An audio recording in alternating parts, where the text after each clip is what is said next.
అలా వెంకటేశ్వర స్వామి వారికి రాత్రి దండలు ఒకలా వేస్తే తెల్లవారేటప్పటికి ఒకలా మారిపోయేవి. ఎవరు చేస్తున్నారని ఒక రోజున అనుమానం వచ్చి ఒక మహంతు గుదిలో నక్కి పడుకున్నాడు చూద్దామని. అర్ధరాత్రి అయ్యేటప్పటికీ అయ్యవారి పాలపీఠం దగ్గర రాయి తొలగి తేజోరూపంలో తరిగొండ వెంగమాంబ గారు వచ్చి హారాలు సరిచేస్తుంటే చూచి మూర్చిపోయాడు. ఇప్పటికీ తేజోరూపులై ఆనందనిలయంలోకి వెళ్ళి ఈశ్వరుణ్ణి సేవిస్తారు.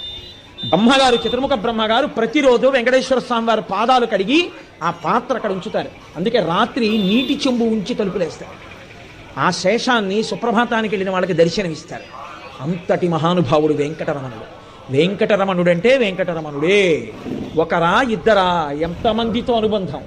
వారం రోజులు కాదు, కొన్ని నెలల పాటు వెంకటరమణుడు భక్తులు చెప్తూ విడితే ఎన్ని యుగాలలో ఎంతమంది ఆ వెంకటాచల క్షేత్ర స్పర్శ చేత పునీతులయ్యారో, ఎంత ఆనందం పొందారో.